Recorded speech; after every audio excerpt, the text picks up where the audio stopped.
today I am here to do my wrap up of February. This is just going to be one part. I didn't read all that much in February. In fact, I've been in a little bit of a reading slump, but I've been doing other things. The first book that I finished in February was The Architect's Apprentice by Elif Shafak, and I listened to this as an audiobook. I've had this sitting on my shelf for a wee while and decided that I wanted to get through it. It's about a boy who arrives in Istanbul as the carer of this white elephant. It's about his life. It chronicles his entire life, really, from this point in his childhood when he arrives, and he becomes an apprentice to the architect, to the chief architect, who is building a lot of really important buildings at this time. So this is historical fiction. There are historical figures in this, and a lot of it is based around actual events. The structure of it is kind of similar to a fantasy novel, and I heard Rincey from Rincey Reads say that she found this with this book, and it was definitely the case. And I think that's because you've got this coming of age tale, you've got the apprenticeship model, a little bit of sort of magical realism. Some things happen that are quite unbelievable and unusual, and there are some sort of caricature type characters in here. So all of that adds to that sort of effect.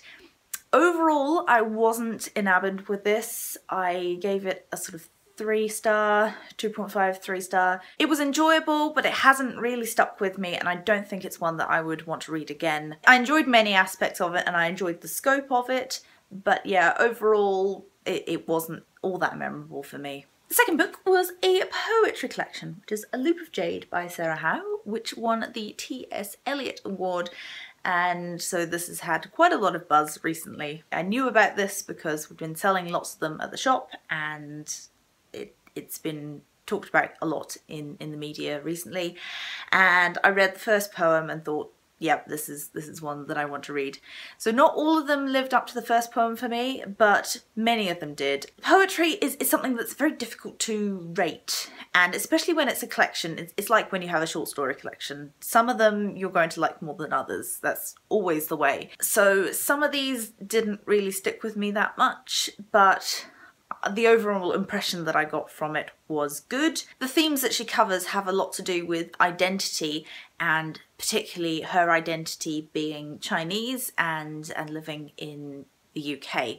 So there are lots of references to these two cultures. I'm just going to read a bit from the first poem, which is called Mother's Jewellery Box. The twin lids of the black lacquer box open away. A moonlit lake, ghostly lotus leaves unfurl in tears. Silver chains, careful O's and A's in copper plate, twisted strings of flattened beads, lupin seeds. Carnelians, their tarnished settings, horseflies' eyes. Her amber ring, my fingers gauge its weight. Teaspoon of honey, whiskey poured by morning light. And I think I just really loved the images in there and how very evocative that poem was, and a lot of these are very much like that. But I tend to like the poems that are more sort of set out like this, and that there's space between the words and between the small stanzas to really think about these images, and really it encourages you to take your time over it. So I really appreciated that, and I would definitely recommend picking this up. It's a fantastic little collection. Next up we have a graphic novel, and this is Take It As a Compliment by Maria Stoyan. And this is a book that I was sent for review by the publisher, Singing Dragon Press. This is a series of vignettes or recollections of various types of sexual abuse, mostly suffered by women, but there are 1 or 2 male examples in this as well. The artwork is rather stunning. I think that the use of colour in this is quite incredible, and it's been used in such a way that it really does evoke that feeling of discomfort. For instance, we have this one here, and the setting is at night, and we have those very contrasting colours to evoke that scene. Likewise, we have complementary colours used in this one here to really make those scenes stand out and make them hit all the harder, I think. And then some of them are very, very limited, like these panels here. If you have the chance to take a look at this, I would highly recommend it. And I believe this is one of the reads for the Feminist Orchestra Book Club. I'll find out what month it is and put it down below, and also link to the Goodreads group. But yeah, I think this will be a very interesting one to reread and to discuss in detail.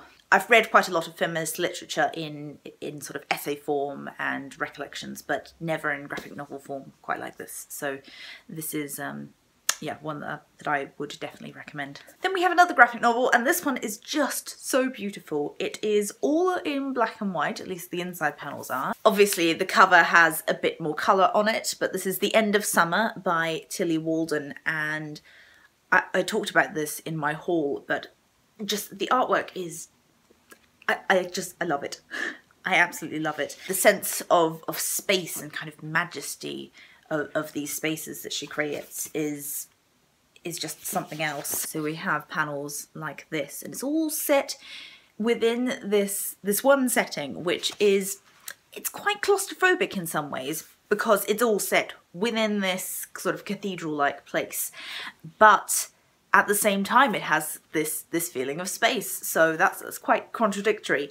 And I think I need to read this again actually, because the story it's not entirely clear. There's quite a lot of reading between the lines that you have to do, which I really like, and I like that with a graphic novel as well, because you've got those visual cues as well. I gave this a 3 out of 5 star, but I think it's more like a 3.5. On the art alone, I would have to give it a 5 star. If you've read this, I would love to discuss what you thought of it, what you made of the sort of mysterious parts of it and the things that aren't explained. In quite a similar vein actually is issue 1 of Mirror, and this is the first issue. The bind-up hasn't come out yet, but I wanted to just get a taste of this because I saw the cover and thought this artwork is going to be really, really something else.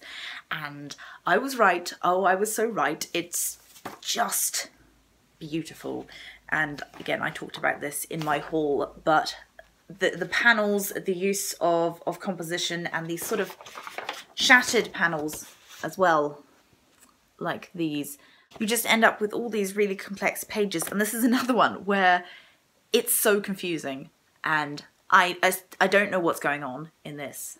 Probably partly because this is the first issue, but I've read this twice, so I feel qualified to say that it's not at all clear, and I'm really interested to see what's going to happen next, because there's been some very interesting setup. Put it that way. I would buy it just for the art. It's also a very intriguing story. Then we have my first 5-star read of 2016, and this is a play.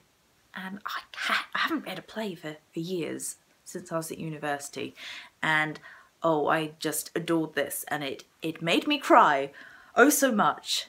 It's Peter and Alice by John Logan, and I'm so glad that I read this. And I'm so glad that it exists in this form, because I was actually in London when this was on in 2013, I think it was, and it was all booked out. I couldn't go and see it, which I was quite gutted about really.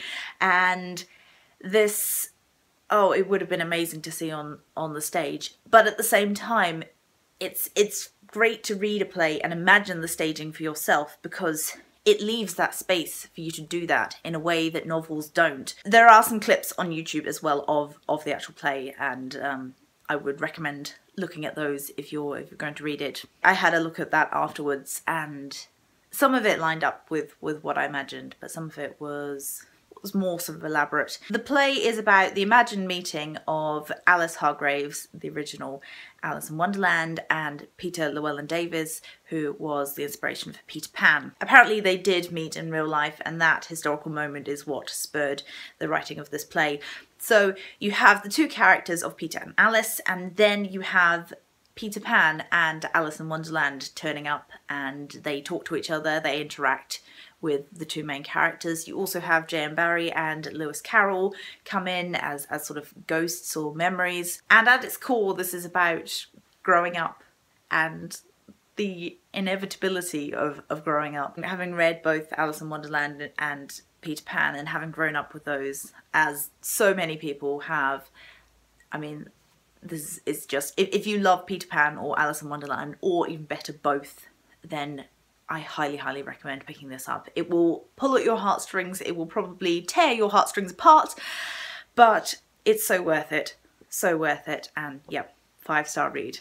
The penultimate book of February was a non-fiction book. This was an audiobook of The Bletchley Girls, which is a historical book about Bletchley Park, and specifically the women of Bletchley Park. The author, Tessa Dunlop, interviewed a whole lot of women who worked at Bletchley Park or were connected to Bletchley Park in some way, and she gets all of these different recollections and puts them together and draws some conclusions from them, but there are sort of these snippets, and this is what I found quite disorientating about this book, especially in audio form. And I don't know if you would find this in the same way if you were reading the physical book, but it was quite disorientated because she would jump between these different women, and I found it quite difficult to distinguish exactly which ones were which. They weren't introduced in such a way that you could immediately remember who they were, but that might simply be an audiobook problem, so I wouldn't fault it completely for that. I did find this very, very interesting, and great to hear that different perspective of the war. When it comes to World War II narratives, I'm not very interested in the usual sort of standard narrative of men in the trenches or the political side of things. I'm much more interested in the home front and people who were on the margins of the war and their perspectives on it. I think I gave that one 3 stars. It was very interesting, but I had a few little issues with it. So the final book was Nimona by Noel Stevenson, which is absolutely delightful, and I loved it. The artwork is just really fun and just all sorts going on. I mean, I'm sure most people know what this is about. You've got Nimona, who is a shapeshifter. You've got the bad guy. She turns up on the bad guy's doorstep and says, "Hey, I'm your new sidekick," and it all goes from there. And this is the nemesis, who is the good guy. And yeah, it was just delightful, just a fantasy romp, so funny and bizarre. Believe the hype. It's real.